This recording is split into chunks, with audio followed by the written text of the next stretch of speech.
name is Hazelman, and this is my presentation. It's going to be a little different than everybody else's, so I hope you have some energy left for me. I did a slightly different topic, same idea, different view. I chose exploring solar weather through gamified folklore, science, and Scratch.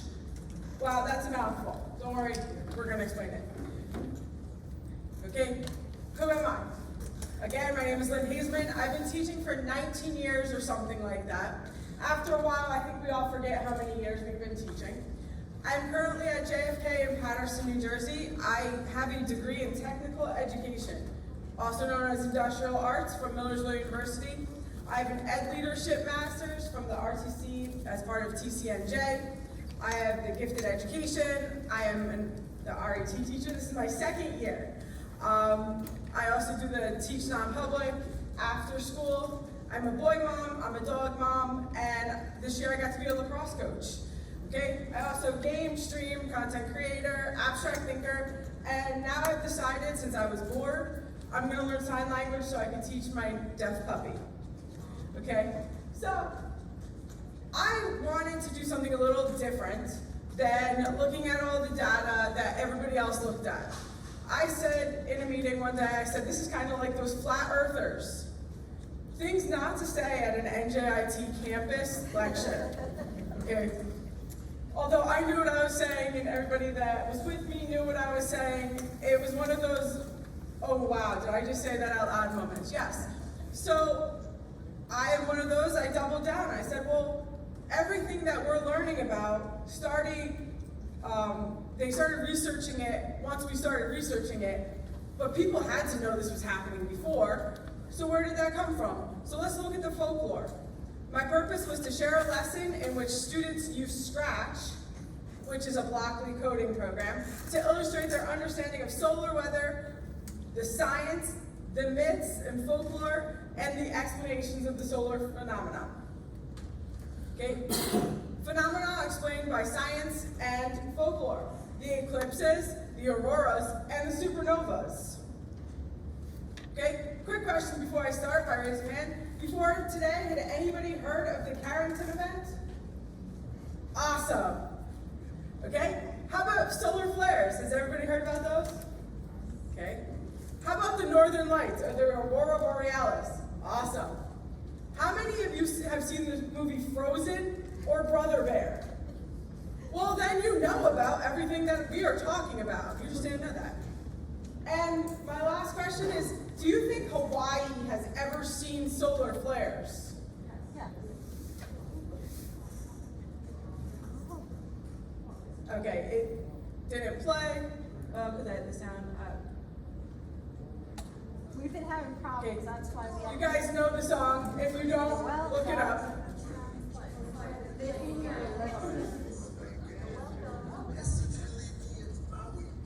Okay, so anyway, the whole Moana movie featured Dwayne "The Rock" Johnson as Maui, but what you don't realize is the words that he is saying is the Hawaiian folklore for basically solar weather. Okay? He is the god or the demigod that was responsible for using his hook to slow down the sun so his mom would have more time to spend with him. In turn, he made the sun on an 11-year, also known as the 22-year cycle. It was this guy.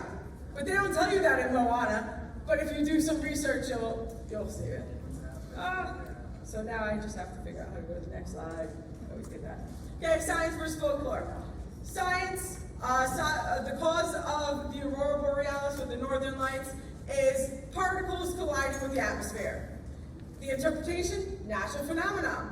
Emotional impact, awe and curiosity. It was discovered in early 17th century. Okay? Folklore. The cause of the aurora borealis, they think it's the spirits or the ancestors or the divine warriors. Their interpretation is cultural, spiritual.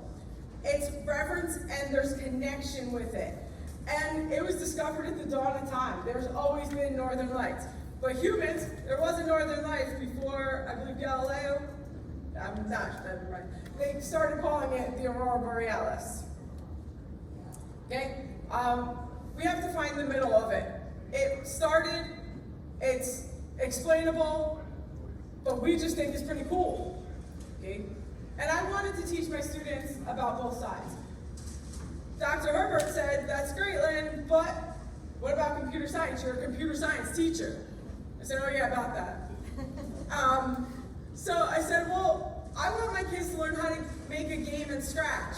Super easy. I did an if-then story with them. Okay? We gamified solar weather. I love the term gamified because as soon as something is gamified and you reward the kids or you switch screens every appropriate amount of time, which is quickly, you are now playing like a Roblox or a Facebook, Instagram, TikTok with your students without them realizing, and they were able to understand it. They learned about solar weather and they were able to choose science or folklore, if then, character 1, character 2, who's taking you on the journey, and then it asks questions. Okay? We were able to create a bridge between science, social studies, and computer science, and then. Okay? They're mastering coding while learning, and the best part is my students were learning how to teach other people about solar weather. Okay? The process, large groups, then we taught small groups, and so on, and we created it.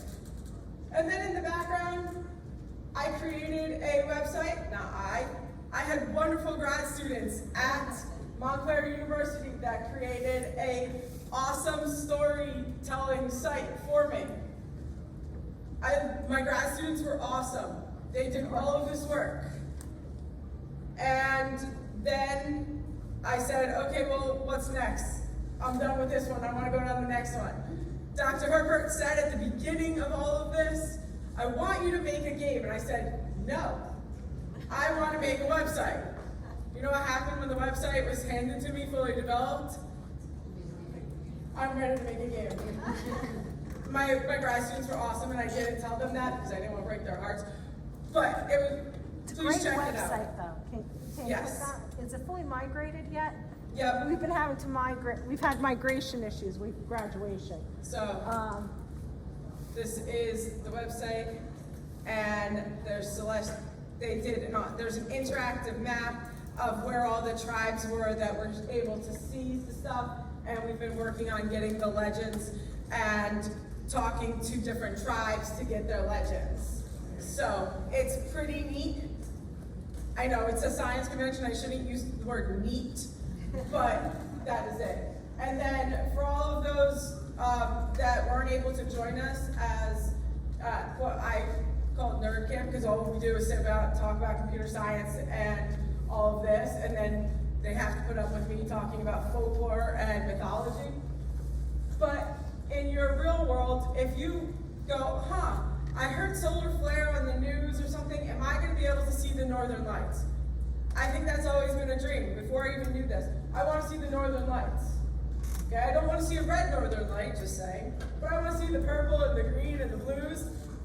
This cool website, we did not make it, sorry. This is actually a government website, but it tells you when the northern and the southern lights are happening. And it gives you like a half an hour, and you can see the ring of where they're gonna be. So as long as you can get somewhere darker and you look up, even if you don't see it, if that ring says it's gonna be by you, take out your phone and look through your phone's lens, and you might be able to see it. All of this, and obviously I bring this same energy into my classroom, but my biggest takeaway from our wonderful AI integration of computer science, anything that you are passionate about, you can translate to your students in a computer science format, and they can make it happen in computer science. The biggest hindrance is, and one of my supervisors said this before, so I'm gonna have to quote her, Ms. Tacabella, is the limitations that teachers put on their students. Not just teachers. Not just teachers. Not just teachers, adults. And as adults, we want to be in a box. It's computer science, it's this, it's that. No. Tell your students to finish a project by any means necessary. and you are gonna get some creative projects. I am thankful to my entire team of friends and, colleagues that put up with let's think outside the box. And if you guys have any interest, please check out all their scientific data and then look at the folklore and you'll be amused. Thank you. Are there any questions for Lynn? All right. I want to say, she's acting like we treat her like the black sheep.